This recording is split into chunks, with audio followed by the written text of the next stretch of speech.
Hello, everybody. My name is Ned Dennison. I'm the chairperson of the International Marathon Swimming Hall of Fame, and I have two distinguished honorees with us today. I'll ask Kevin to introduce yourself first, please. I'm Kevin Murphy. I was in the team One Foot in the Wave 3, which was the oldest ever Channel relay team. I've also done 28 solo English Channel swims, 3 doubles, and numerous other swims around the world. And Chris. Hi, I'm Chris Stockdale. Sadly now an octogenarian. I started my marathon swimming career 46 years ago. Had a wonderful few years swimming in the shadow of a certain Kevin Murphy, who's been my hero since I first read about him all those years ago. So I have a connection with the oldest English Channel relay team. I sat at a table with the Old Men in the Sea, the oldest Catalina Channel relay a few years ago. They swam in August 2015, and I was at the lunch that following time. And so one of the guys got up to, they were all over 80. One of the guys got up to introduce the team, and he said he was surprisingly nervous. It was all dark. He was at Doctor's Cove. It was about midnight. He was getting ready to jump in, and he'd be starting off. And he was trying to think of when he had been that nervous before. He said, retiring, no. The kids coming out, no. Getting married, no. And then it dawned on him. He was that nervous when he was on the starting blocks at the Olympics in Helsinki in 1952. Wow. So I thought that was an interesting one. It took me a while to get the Helsinki in 1952. So please give us your ages. Don't lie. I'm just coming up to 75 in a couple of days' time. The other thing I would like to say is my first relay swim, English Channel relay swim, was in 1965 when I was part of the youngest ever Channel relay team of the time. And I'm now very proud of the fact that I'm now part of the oldest ever Channel relay team.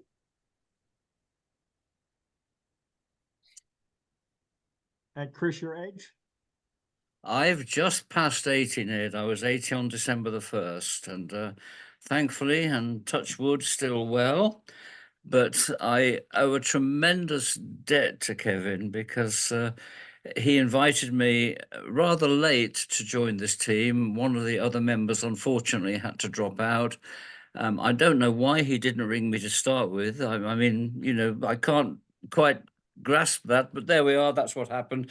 And he gave me this. He gave me this opportunity to swim in this team, and I'm ever grateful to him, Ned. Absolutely ever grateful.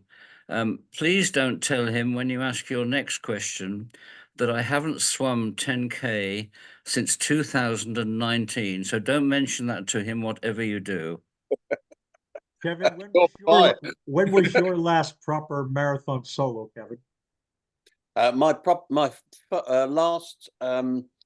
last proper marathon solo was actually Santa Barbara Channel in 2007.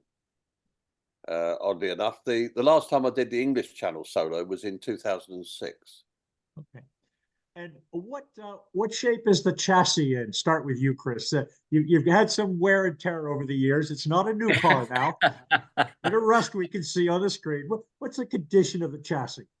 Well, as you can see, I remain remarkably handsome, Ned. I mean, nothing changes in that respect, of course, and I'm privileged to in that way. My knees packed up a few years ago, but I can't really blame swimming for that because I cycled and ran and did all sorts of other things.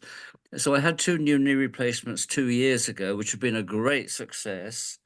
Other than that, and apart from being a bit porky around the middle, I'm touch wood, pretty good. Pretty good. So I think swimming actually has been really beneficial for me. I think it's kept my health going, and I'm grateful to it. What you're not mentioning, Chris, is didn't you do something, cycle all around Britain or something with which must have Yes, been on your knees? yes, I did. That did alter my swimming a little bit. That was in 2009. And I was cycling through Wales, and I was hit by a car at 70 miles an hour, which disrupted my shoulder very badly. So that actually did cause a massive halt to my swimming for a while. But I did recover from that, and I was okay again. Haven't done much cycling since. I do tell people when they talk about the dangers of open water swimming that I've never actually been hit by a car while swimming underwater. Kevin, your body's had some notable dings over And the years. I do blame swimming for my problems, but I blame swimming, but I don't regret it. I've got I've got on my left shoulder is actually replaced by metal and plastic and whatever, a bit like a new hip, and it's a new shoulder. And on my right shoulder has been sort of repaired and put together again, both as a result of too much swimming over too many years. But as I say, I don't regret it because it's given me a lifetime of experience. Mm. So, Kevin, tell us how the idea for the oldest came about. You were clearly one of the leaders of it. When and where, and how did you go through your file of facts of fast friends and decide who you're going to invite? Well, actually, there was the 1 Foot in the Wave. The original 1 Foot in the Wave was in 2012, and we set the record then for the oldest. Then a certain person who is a bit of a nemesis of mine, called Michael Reed, came and put together an even older team. So I wasn't going to have that, not at all. And I suggested the year before, 2022, that we have we resurrect 1 Foot in the Wave. And we ended up with a team which was put together by a guy called Alan McClay, and another guy called Bob Holman, and we did it in 2022, but all these old boys, we got disqualified. we got disqualified because one of the old boys was drifted away from the boat in this sort of dotage when it came to the changeover, and one of the changeovers was late as a result, and they disqualified us as a result. So then we came, and I wasn't going to have that because we kicked and complained and protested and tried to change the rules and all the rest of it, but they wouldn't have it. So I said, we'll do it again. The best thing is to do it again in 2023. And then we had a problem because one of the guys who led it last year in 2022, called Bob Holman, he dropped out. So I was left with, who do I get to replace him? And I sort of thought, I know who is a bit sort of the right age that I want. So I rang Chris. That's why you weren't in the 2022 team, because I didn't choose it. No. The 2000 this competition with this Mr. Michael Reed, was this the first time that you had ever run up against this guy and competed with him? No, it's not. As you well know, I hold the record for the male record for the most number of crossings. But a certain Mr. Reed, who's done one less than me, claims to be king of the English, king of the Channel, not the king of the English Channel. He claims to be king of the Channel because the CSA has copyrighted the name. So there is a sort of a bit of a love-hate relationship between my and I have threatened that if he were ever to come back and return to solo channel swimming, he and I will be hobbling down the beach on our Zimmer frames and pop into the water and swimming off into the blue yonder. So tell us about the team gathering the day or two before the channel, going into the supermarket, buying the soft chew foods. Tell us what the kind of meeting Well, up and shopping. the what the untold story is really about a week before, 10 days before this 1 foot in the way 3 last year, the oldest team. We had one of the team members was Linda Ashmore, who was who's swam in 2022 as well. Linda Ashmore. I suddenly got an email saying she'd fallen over, got a slight bleed on the brain, and couldn't now take part. So I, with about 10 days to go before this, I'm not sure whether, Chris, you knew this. I've suddenly only had 5 swimmers, and I was on the beach in Dover, and there was an Australian relay team, and I was sort of trying to get sympathy from and telling them about this, and they said, why not ring Don Riddington in Melbourne? He'd be up for something like that. Don is 78 years old, and so I, from the beach in Dover, I rang Don in Melbourne and said, Don, would you like to come over to England immediately and swim the English Channel in relay? He said yes. The following day he got his medical. The following day he did his 6-hour qualifier, and the following day he arrived in England. So we get that covers our 6 team members. Now I think the major achievement of this swim, this relay swim, was not actually the swim at all. I think the major achievement was as all 6 of us actually getting there to the start in one piece and able to plop into the water. Did you meet the day before? Did you meet 2 days before? Or did you meet at the dock? We met at the dock. Yeah.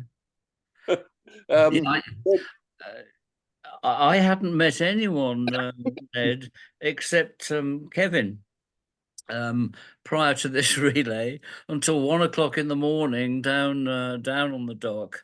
And to amplify Kevin's words about Don, I must say what a fantastic effort it was for him to come across. He not only came across from Victoria at his own expense, but he stayed well and above beyond what he hoped to be staying in the UK to make sure that he supported the team and kept things going. He was absolutely brilliant. We all had nicknames, and he became known as the Gun, because he was the first swimmer to start, and without his effort, nothing would have happened. It was a terrific effort to come all that way. It really was. So what was my nickname? Nobody ever told me. You were on the dock at 1 o'clock in the morning in Dover in the dark, and I presume younger women were coming up and showing an interest in you. Sorry, Ned? There were younger women coming up to you at 1 o'clock in the morning and showing an interest in you, and asking you personal questions. No, that's not true at all. The other guy was a guy called Andy Nation, who hasn't actually done a solo channel film before, but he was a friend of mine, and he was the baby of the team. He's only 73. Yes. It was a great team, Ned. It really was a great team that gelled from the very start. It was just amazing how they all knitted together. I think that was based upon our experience, our age, an immediate camaraderie that developed. It was just a great and happy occasion. It really was. So, Chris, they took you on the team despite kind of your reputation for not bringing a lot of luck in the channel. If I remember right, aren't you the guy whose channel boat sank on one of your swims? Yeah, thanks for bringing that up, Ned. I think that's probably the only record I actually hold. Yeah, It was Did you wear back a in, different it's pair a of long goggles way this back. time? It was my first swim. It was 1977, and my brother had spent 2 years building a 29-foot yacht, Psyche of Hamble. It was a beautiful yacht, and my channel swim was to be its maiden voyage. And off we set. And as you know, back in the 70s, the weather forecasting was very different to what it is now. Literally based on a wing and a prayer. We had three accesses to the weather: the Times, which we thought was the best newspaper, RAF Manston, and the pilots, who of course we thought knew everything, but in fact knew nothing about the weather at all. So anyway, as the swim progressed and I became more tired and night fell, the weather got worse and worse and worse. And I landed at Cap Blanc-Nez at 2:30 in the morning, completely exhausted, in about a force 6, force 5 to 6. And my brother was just offshore. He came ashore to find me because he knew I wasn't well. And his boat just drifted sideways onto the waves, and a big wave hit it and it went on its side. We quickly all went ashore again, and eventually, after a long time, little ambulance noises were heard on the top of Cap Blanc-Nez, and we all ended up in Calais Hospital. The following day, the French very kindly sent a vendette out to get Ian's boat up and running again. But by this time, his boat was on the rocks, and the French Coast Guard's boat hit the rocks. So they decided to withdraw. And 2 days later, Ian went back to Cap Blanc-Nez to see what was left of his boat. There was nothing. The boat was never, ever seen again. But I only did it once, Ned. I didn't repeat it. Well, obviously, hey, Kevin, did you have some sort of exorcism ceremony with Chris at the end? Bloodletting or something to make sure this didn't happen again? I'm not catching. I'm not catching that. Did you have some sort of exorcism with Chris towards the end of your swim to make sure his bad luck didn't transfer to the relay? I didn't know anything about this. I might well have done if I had. Tell us about the swim itself, guys. Who decided the order of the swim? And please share any drama, any whimpering, any praying, anybody who didn't want to get in that was ceremonially tossed in. It was me that decided the order of the team, my thing about channel swimming is that channel relays is that you need two good ones at the start, and a good one at number 6. Because oh, thanks for that, Kev. You never told me that when you were putting me at number 3. yeah, but I was at number 5.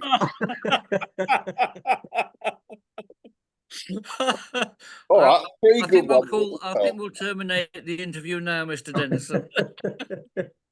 He was at number 5, Chris. You got to give him a break. Yeah, he was dead honest about himself as well. I was the slowest, but it actually worked out very good because it meant that actually the guy who landed, who was at number 6, was our 81-year-old. So that was Robert Lloyd Evans, and and it was quite appropriate that the oldest in the team actually was the one who landed. But no, it was me that organised the order.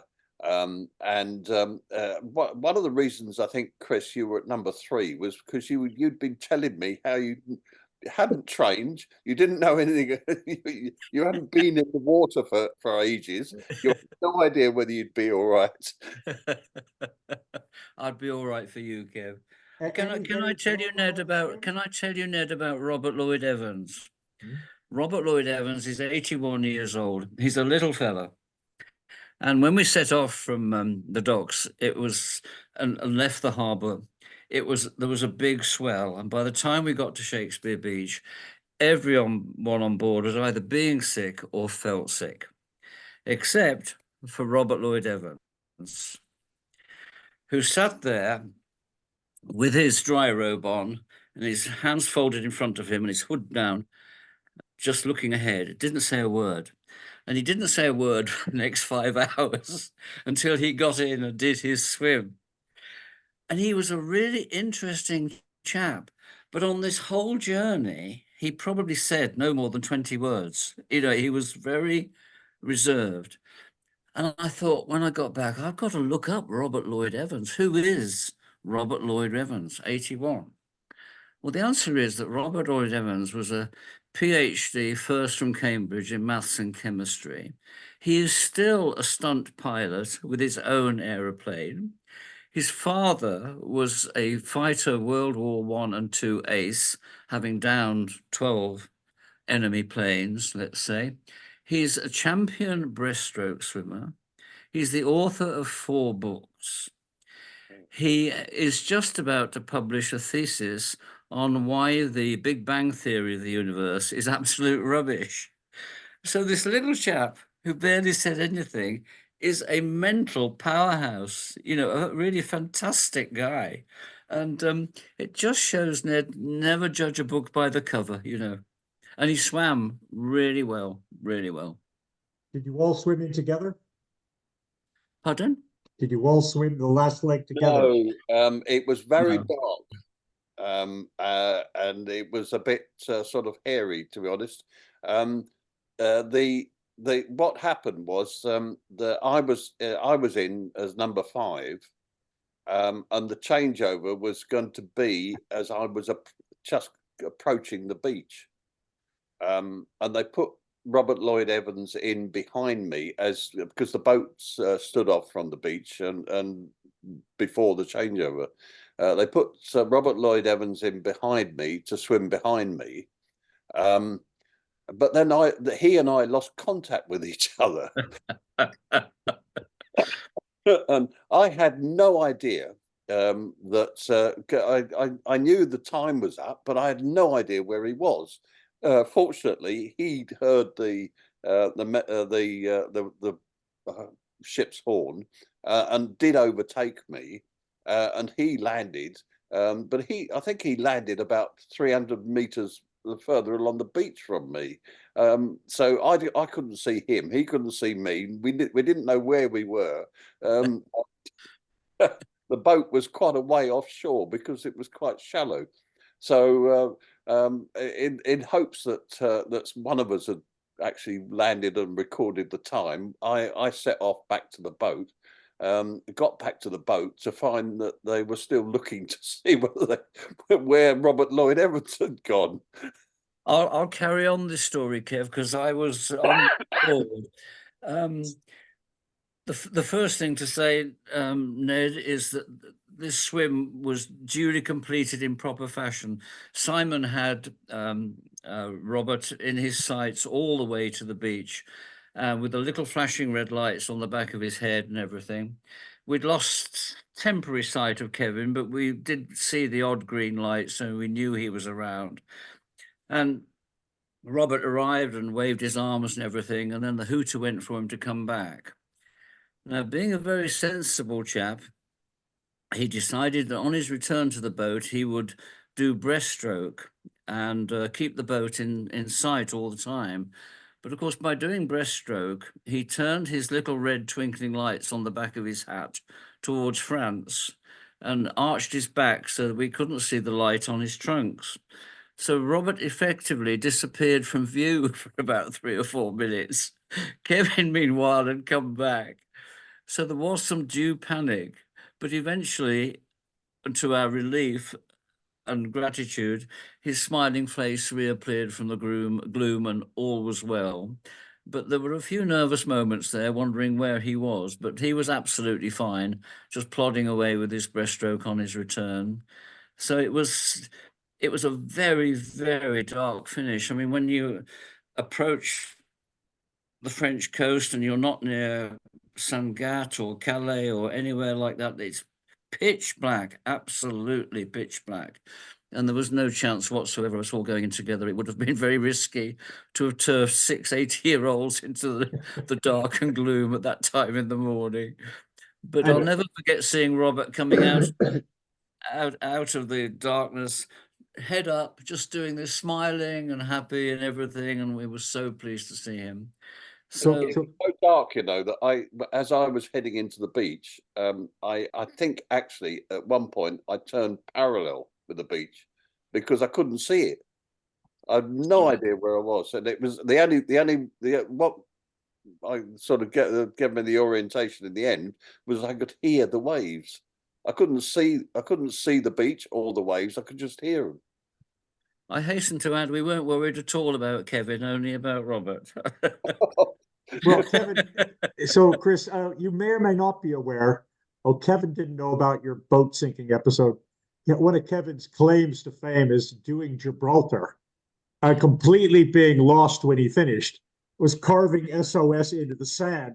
When eventually the boat, somehow they managed to signal each other that he was alive and standing somewhere down in Morocco. I was Well, I on a Moroccan shore, wondering whether to climb the cliff and go to the nearest camel.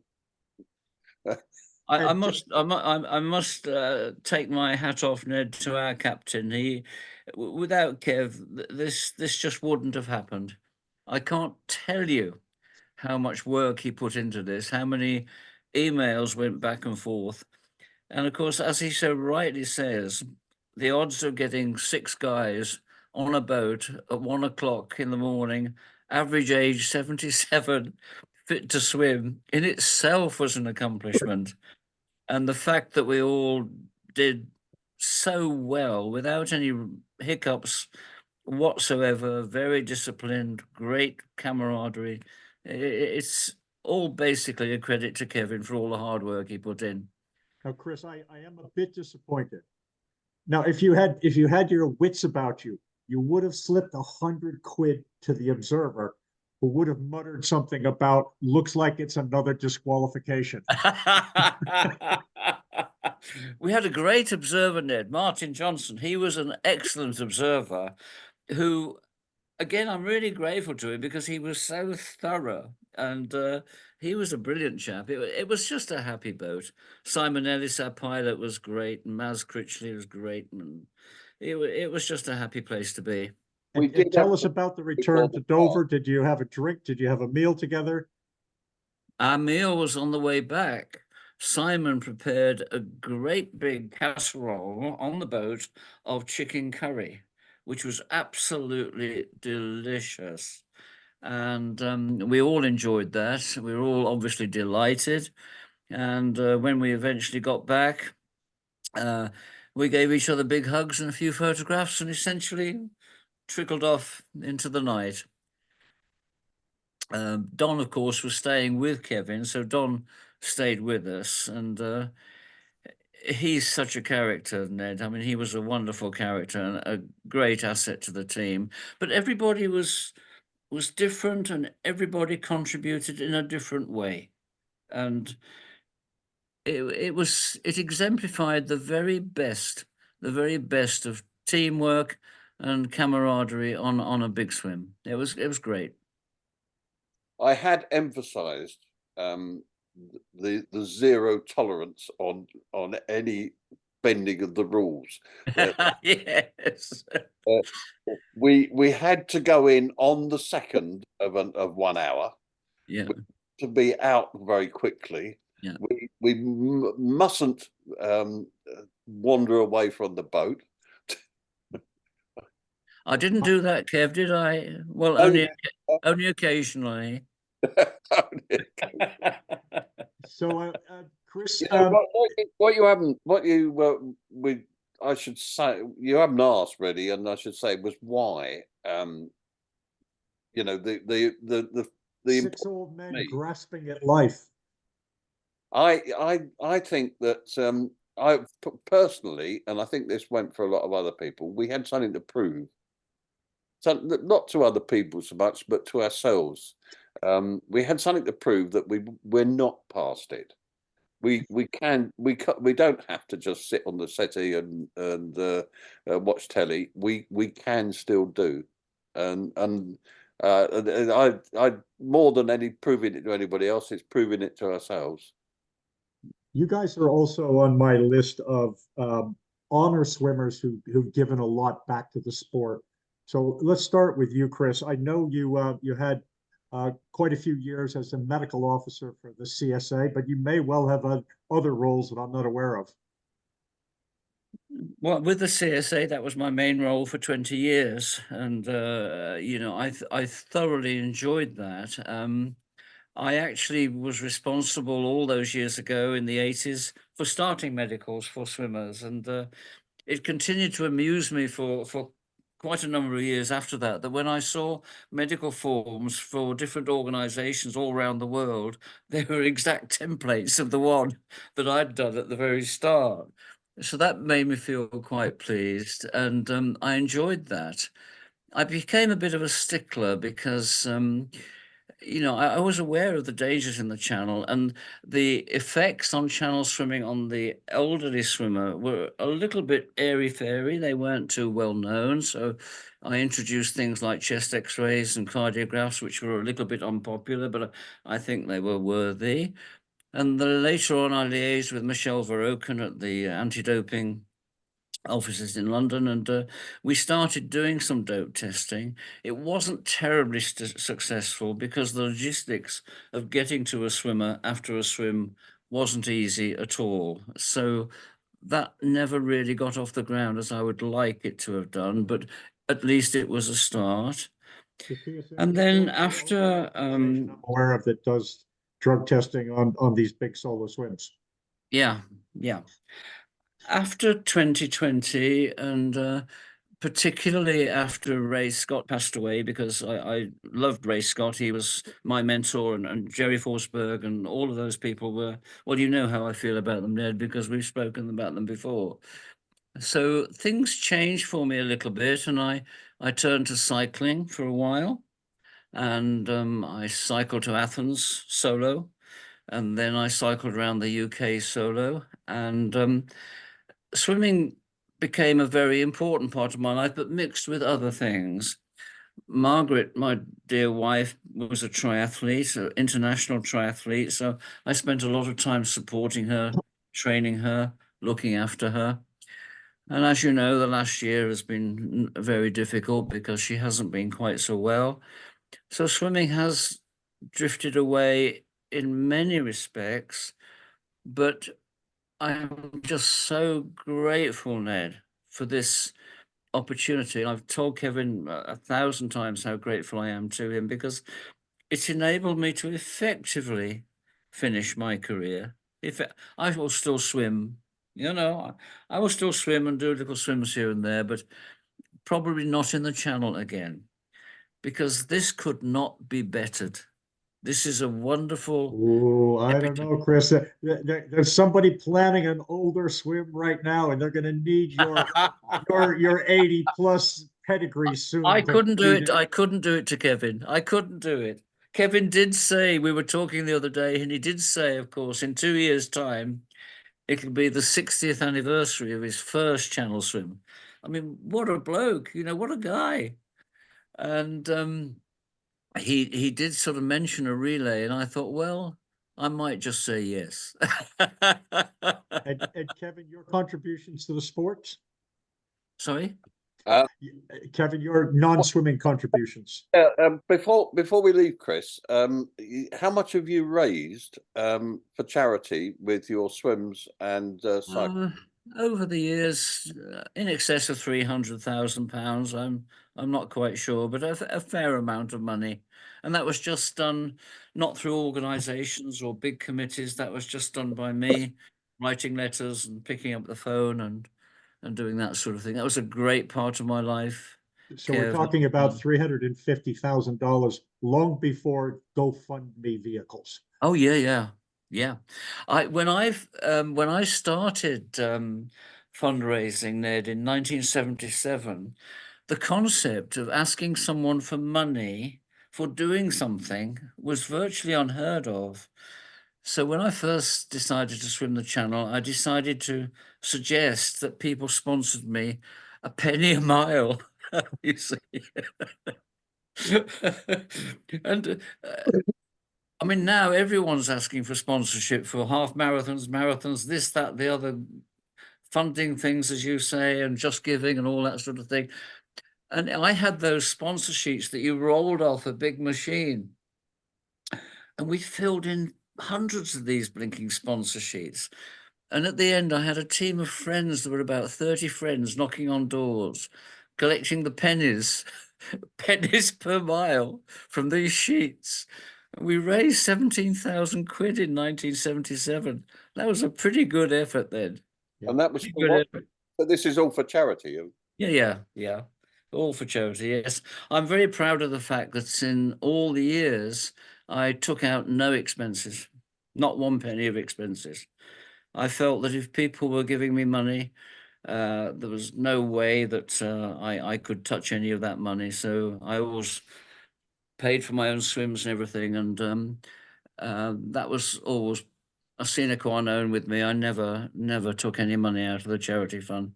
It all went to really good causes. They were usually local causes, local hospitals and things. And yeah, it was just a great thing to be doing. Um, I can't claim like you to raise so much money for charity, but what I have done is I was on the committee of the Channel Swimming Association for about 20 years. I was on the committee of the British Long Distance Swimming Association, helping run the British Long Distance Swimming Association for 20 years.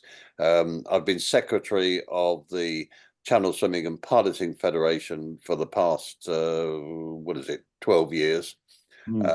I'm now also the swim liaison officer, so of the CS&PF. It's me that has to find the observers and put the observers on the boats. And I in sort of about 5 years ago, 7 years ago, set up the King's Swimmers training group. And I feel that I'm giving something back because all these people who want to swim the channel, and nowadays it's a case of it's the first thing they do, and they don't come up through the British Swimming Association like we all did. They need the information. They come to me, and we're having a huge amount of success with swimmers that we train who are in the English Channel, the Catalina Channel, and other bits of water all around the world. You were also Oh, the I honorary think chairperson of the International Marathon Swimming Hall of Fame, Kevin, for probably a decade or more, but I'm never sure you actually knew that. I I've no idea how I became chairman of the selection committee, but I don't think anybody ever voted for me. It was a what's his name? I forgot his name now. What's his I remember a senior moment. Dale Petranic. Dale Petranic sort of appointed me chairman of the selection committee for a while, and as you say, I've been with the International Marathon Swimming Hall of Fame in various guises for about 15, 20 years now. Did you vote for me, Kev, or was I number 3 again? With that, Kevin, I think it's time to say thank you very much, guys. Well done on your achievement, and we look forward to having the same interview in about 2 years' time. Yeah. Yes. Well said, Nick. We shall look forward to it. Great to see you again. Night, Kev. Bye for now. Everybody, hang on for just a minute on this video. A screen will come up, and you can subscribe to more videos like this in the future.